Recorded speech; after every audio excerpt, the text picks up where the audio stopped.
บ่ายตอนนั้นเขาซื้อซองมาวนมันเดี๋ยวจะมาอุ่นก้อนกินเนาะกีก็อุ่นคั่วอุ่นเผ็ดไข่ดาวไปแล้ว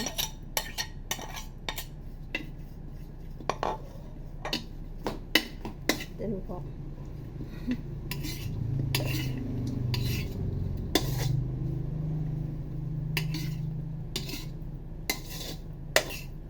จ่ายไปพร้อมต่างไรหนึ่ง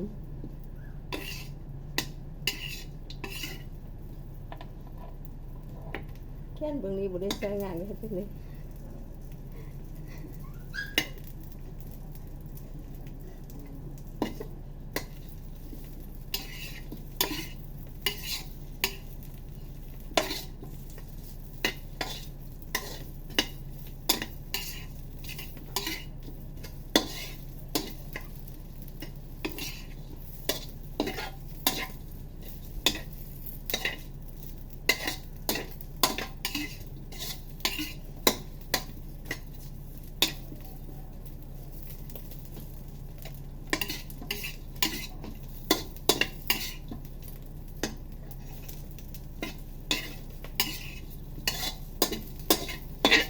เสียเวลาเนาะ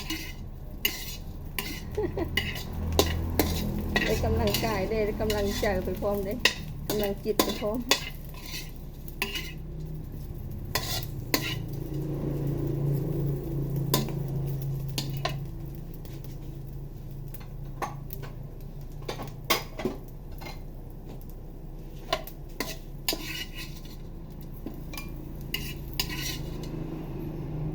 คงกินที่เรืออยู่ตู้เย็นเนาะหอยมาอันกินตื่นเขาก็ต้องได้มาอุ่นตื่นเพื่อนึงมาก็ให้มันอุ่นเนาะส่องมาก็ค่าพญาตเนาะ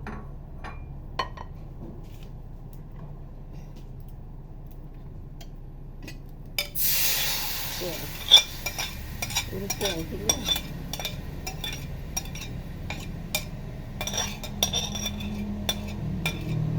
ที่เขาอุ่นเขาเห็ดไข่ดาวเนาะไข่ดาวไปแล้วแล้วก็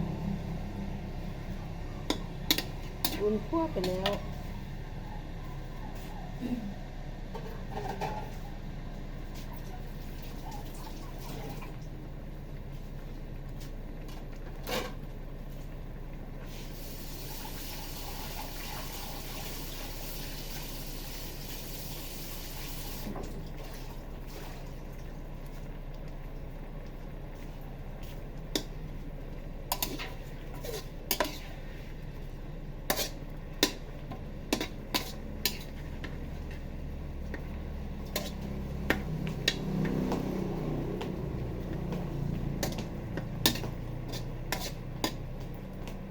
หัดไก่เด้อ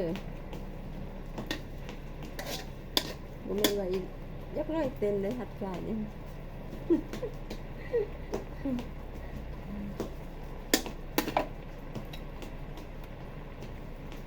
เลยกับมะกรมาหน้าหญิงเห็นยังเป็นกระเดียวสายเลี้ยวข้อกัน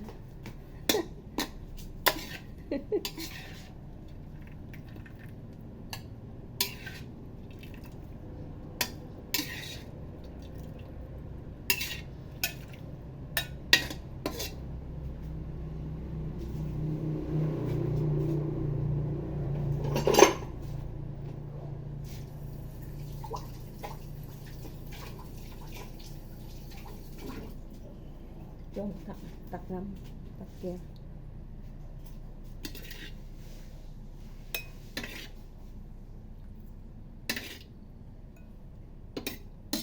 เสียบจะได้เกี่ยงบัวหวานนี่นะเขาเกี่ยงบัวท่าเสือซีนเขาใส่เตปลาแดกแกงหัวน้ำปลาเกลือเนาะสำคัญเราทับอันที่เขาใส่ผักอีตูใส่ก็เรียบร้อยบักเสียบส่องถ้วยน้อยเนาะส่องถ้วยนี่นะหมดเลยอย่างที่ได้เดียวนี้โอ้ย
นี่ปะบ่ได้นี่เนี่ยข้าวเหือนเฮ้ยเฮ้ย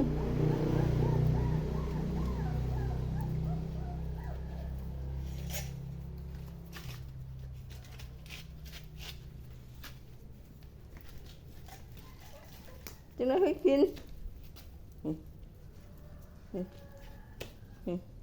โซ่ละ6 ตัวไม่กินนมไปกินนมเลยเอาให้ลูกกินนมก่อนจังนั้นคนเอาข้าวมาให้กิน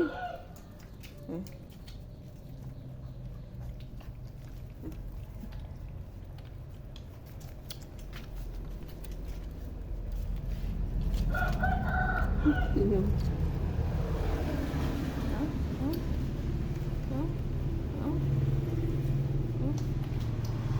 เอาได้บ่ได้บ่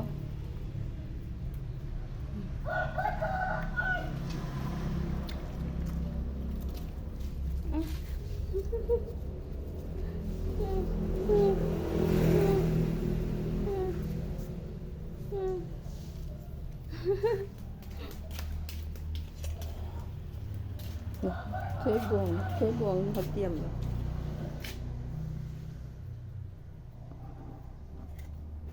ต้องล้างกันเนาะจุดนี้นี่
ทุกอันอีหออีตักให้กินไม่อยากต้องเลยล้างเนาะ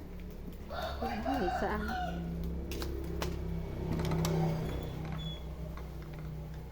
นิดขึ้นมาหน่อยเลยเตรียมอาหารเข้ามาเรียบร้อยหมูเซลนี่แล้วก็มีคั่วมีตอนมีแกงมีเจียวเนาะ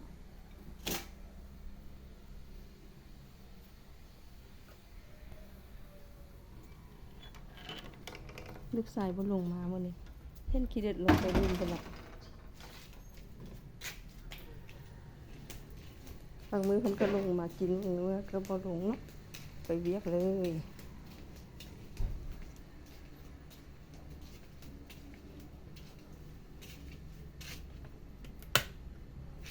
แล้วเวียกแล้ววันนี้เตรียมข้าวมาบัดนี้สำหรับคลิปนี้ก็ขอลาไปก่อนเด้อช่วยกดไลค์กดแชร์กดติดตามมาเลย